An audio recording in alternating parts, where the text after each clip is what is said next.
জিয়া এবং এরশাদ সরকার পরবর্তী প্রতিটা সরকারই কৃষি খাতকে ধ্বংসের জন্য সরাসরিভাবে জড়িত।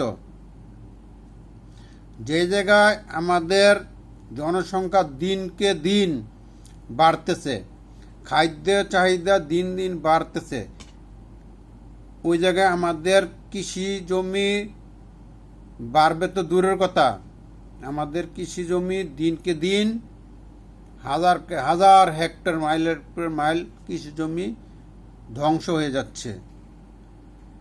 আমাদের জনসংখ্যা 7 কোটি থেকে এখন কিন্তু 20 কোটির কাছাকাছি। সরকারের দীর্ঘমেয়াদী পরিকল্পনা দরকার। আমার দেশের জনগণ বাড়তেছে, খাদ্য স্বয়ংসম্পূর্ণ করতে হবে। আমি কেন বিদেশ থেকে রপ্তানির উপরে ডিপেন্ড করা লাগবে? আমাদের দেশে যে সমস্ত জায়গা জমি অনাবাদি,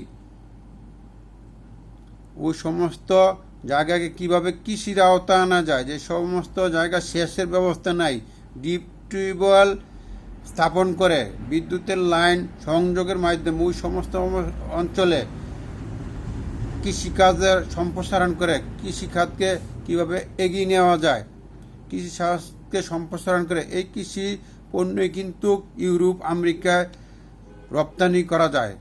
আমাদের দেশের ছেলেরা মালয়েশিয়ায় কিন্তু কৃষিকাজ করে, তাহলে এ দেশে কি কৃষিকাজ সম্প্রসারণ তো দূরের কথা। যেখানে নাকি জিয়াউর রহমান আমলে যে সমস্ত ডিপ টিউবওয়েলগুলো ছিল কৃষিকে সম্প্রসারণ করার জন্য, ডিপ টিউবওয়েলগুলো এবং কি খাল খনন করে নদী থেকে, শাখা নদী থেকে, উপনদী থেকে প্রত্যেকটি বিলের বুক চিরে খালগুলো খনন করেছে। খাল তো ধ্বংস হয়ে গেছে এবং যে সমস্ত অঞ্চলে ডিপ টিউবওয়েলগুলো গাড়া হয়েছিল সেচের ব্যবস্থার জন্য, ওই ডিপ টিউবওয়েল মনে হয় একটাও বেঁচে নেই।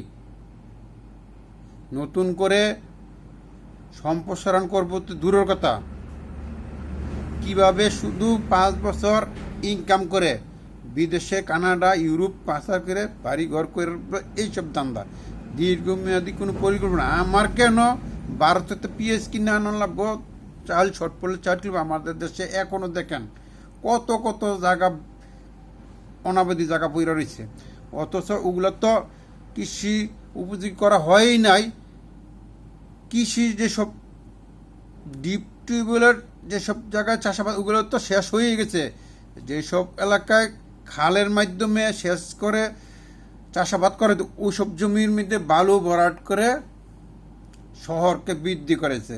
কেন দেশে আর জায়গা নাই, খালি ঢাকারে সম্প্রসার করা লাগবো। ঢাকারে আর কত শেষ করবেন? বিভিন্ন জেলা ভিত্তিক শহর বানাইতে পারেন না? মেল ইন্ডাস্ট্রিজগুলো বিভিন্ন শহর ভিত্তিক করেন, সব মানুষ ঢাকার মুখী করতেছেন কেন? ঢাকাকে তো বসবাসের অনুপযোগী করে দিতেছেন। অলরেডি পুরান টাউন কিন্তু বসবাসের কোনো এটাকে জায়গায় বলা চলে না, নর্দমা বলা হয়। ওই জায়গায় গিয়ে আপনি পুরান টাউনে কেউ গোসল করে দেখছেন শাওয়ারে? এটা কোনো বসবাসের অনুপযোগী করে ফেলাইছেন।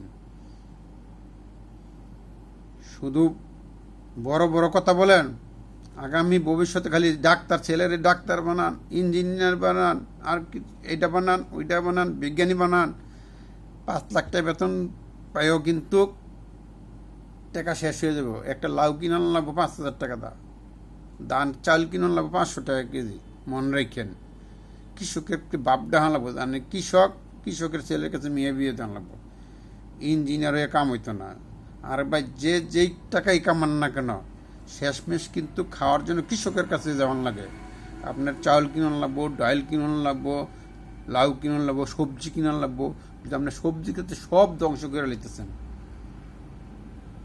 আমি কেন বিদেশ থেকে রপ্তানি করে আনা লাগবো এই সবজি, যে জিনিস নাকি আমার দেশে নাই, উৎপাদন নাই।